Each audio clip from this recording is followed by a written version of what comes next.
Assalamu alaikum viewers and welcome to my channel Study Law with Bushra. So in today's video we are going to discuss the topic of written statement which is discussed under Order 8 of Civil Procedure Code 1908.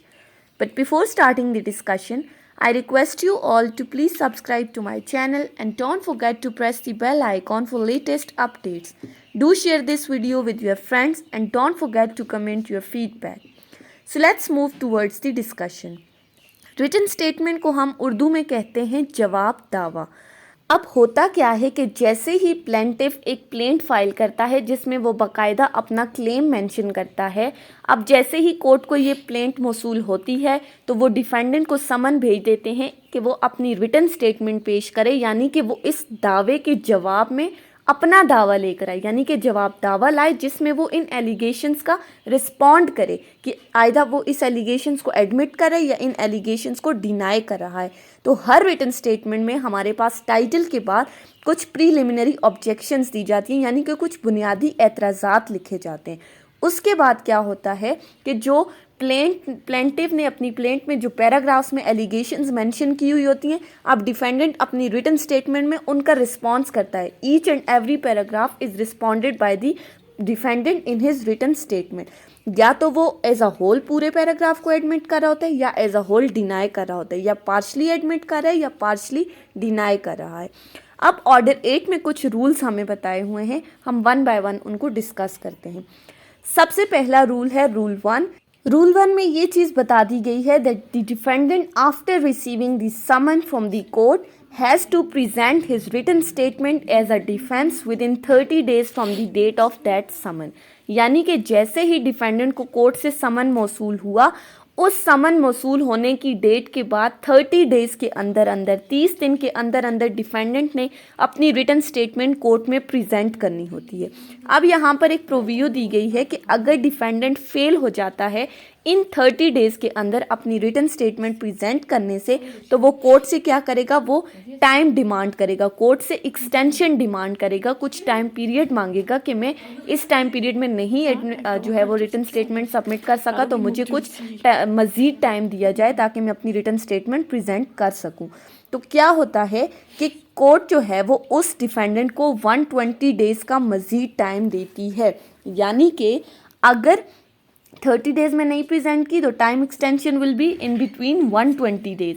लेकिन अगर कोई defendant इन 120 days के अंदर भी समन issue होने के बाद 120 days में भी अपनी रिटन स्टेटमेंट प्रेजेंट नहीं कर सकता, तो court will forfeit the right of defendant to file the written statement. That means that he is no more allowed to file written statement. यानी कि टाइम पीरियड की एक्सटेंशन के बाद भी अगर उसमें सबमिट नहीं की तो उसका जो right of filing the written statement है वो टोटली ख़त्म हो जाएगा। उसके बाद आता है हमारे पास रूल 2। रूल 2 क्या कहता है, that new fact must be specially pleaded.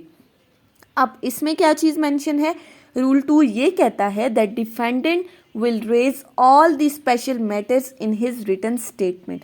यानी कि दावे के अंदर जितने भी ग्राउंड्स हैं उन सब का अपने रिटन स्टेटमेंट के अंदर डिफेंडेंट डिफेंस करेगा, यानी उनका दिफा करेगा। जितने भी एलिगेशंस, जितनी भी क्लेम जो हैं वो प्लेंट के अंदर मौजूद हैं, उन तमाम दावों का जो है वो डिफेंडेंट क्या करेगा, दिफा करेगा अपनी रिटन स्टेटमेंट के अंदर। अगर डिफेंडेंट जो है वो दिफा नहीं करता, किसी एलिगेशन का डिफेंडेंट अपनी रिटन स्टेटमेंट के अंदर डिफेंस नहीं ले रहा, तो अपोजिशन पार्टी के लिए ये एक सरप्राइजिंग बात होगी कि इसने इस चीज़ का दिफा क्यों नहीं लिया। तो अगर कोई बंदा किसी एलिगेशंस का दिफा नहीं ले रहा डिफेंडेंट अपनी रिटन स्टेटमेंट के अंदर, तो कोर्ट को ये लगेगा कि आपने उन एलिगेशंस को एडमिट कर लिया है, आपने उन एलिगेशंस को तस्लीम कर लिया है। फॉर एग्ज़ाम्पल फ्रॉड के केस में या लिमिटेशन के केस में अगर कोई बंदा डिफेंस नहीं ले रहा तो ये समझा जाएगा कि उस बंदे ने वाकई फ्रॉड किया है प्लेंटिफ के साथ, वाकई जो प्लेंटिफ की एलिगेशंस हैं वो बिल्कुल ट्रू हैं। उसके बाद आता है हमारे पास रूल 3। रूल 3 क्या कहता है, that denial to be specific. अब इसका क्या मतलब है, अब defendant deny anything in the plaint, यानी कि प्लेंट में जो चीज़ भी मौजूद है, अगर डिफेंडेंट को उनको डिनाई कर रहा है तो that denial must be specific but not generally, यानी ये नहीं कहे कि मैं तमाम एलिगेशंस को डिनाई कर रहा हूँ, बल्कि वो स्पेसिफिकली बताएगा कि मैं किन किन एलिगेशंस को बाकायदा नंबरिंग करके बताएगा कि फ़लाँ फ़लाँ चीज़ को डिनाई कर रहा हूँ। डिफेंडेंट के लिए ज़रूरी है कि वो हर उस ग्राउंड का डिफेंस ले जिसको वो एडमिट नहीं कर रहा। उसके बाद आता है रूल 4, जो कि एक्सप्लेन करता है इवेसिव डिनाइल को। इवेसिव डिनाइल क्या है? If defendant denies any allegations written in the plaint, it must not be evasive but the denial must be clear. यानी कि अगर आप किसी फैक्ट्स या किसी इश्यूज को इवेसिवली डिनाई कर देते हैं, यानी कि अगर आप तो ऐसा नहीं होना चाहिए। मतलब अगर आपने किसी इल्ज़ाम को डिनाई करना है तो बाकायदा आप उसका प्रॉपर आंसर देंगे। कैसे?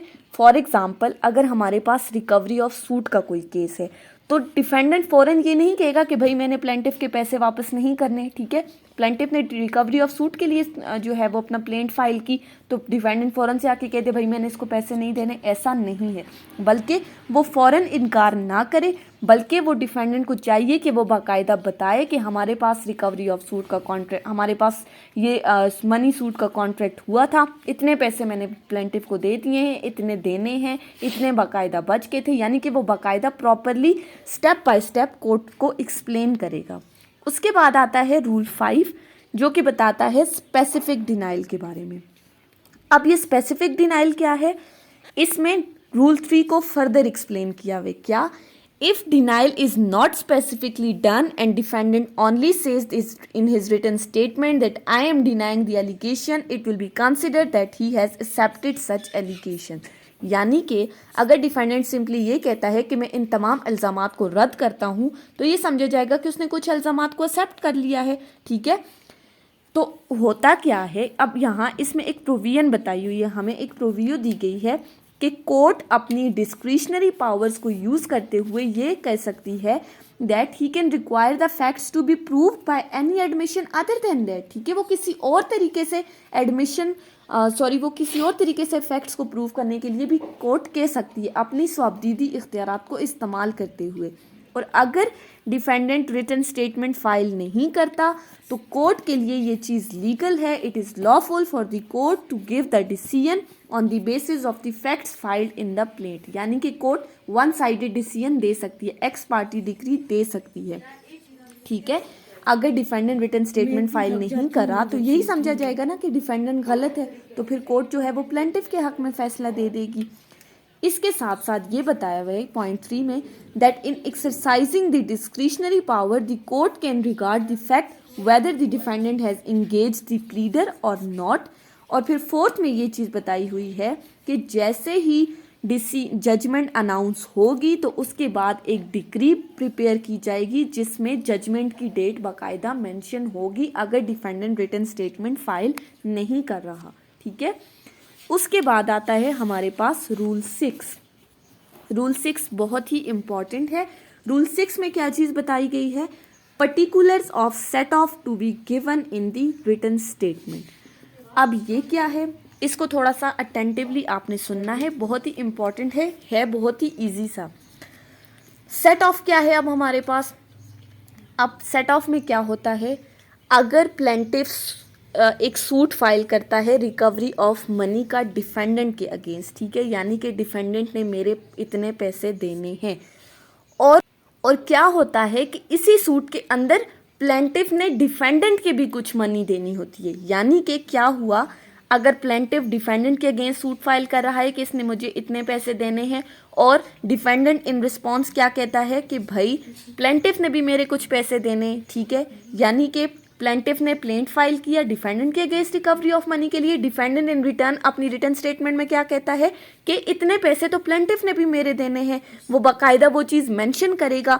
ही will say that plaintiff has to give my money and he will mention the amount of money in his return statement, ठीक है। तो वो ये चीज़ मेंशन कर रहा है, यानी कि क्लेम के ऊपर क्लेम आ रहा है, ठीक है। प्लेंटिफ ने डिफेंडेंट के अगेंस्ट क्लेम किया, अब डिफेंडेंट ऊपर से क्या कर रहा है, प्लेंटिफ के अगेंस्ट क्लेम कर रहा है कि भाई मैंने अगर इसके पैसे देने तो इसने भी मेरे इतने पैसे देने हैं। लेकिन अब जो डिफेंडेंट अपनी रिटन स्टेटमेंट के अंदर अमाउंट ऑफ मनी मेंशन कर रहा है, उसे ये चीज़ ध्यान में रखनी चाहिए कि ये अमाउंट ऑफ मनी जो है वो पेक्यूनरी जुरिस्डिक्शन ऑफ कोर्ट से एक्सीड ना करे, ठीक है, यानी कोर्ट के मालियाती इख्तियारात से तजावज़ ना करे ये चीज़, ठीक है। तो होता क्या है कि अब दोनों का क्लेम आता है, दोनों अपना अपना क्लेम करते हैं, प्लेंटिफ अपना क्लेम कर रहा है, डिफेंडेंट अपना क्लेम कर रहा है, तो कोर्ट क्या करेगी, उनके दरमियान फ्रेमिंग ऑफ इशू करेगी, ठीक है।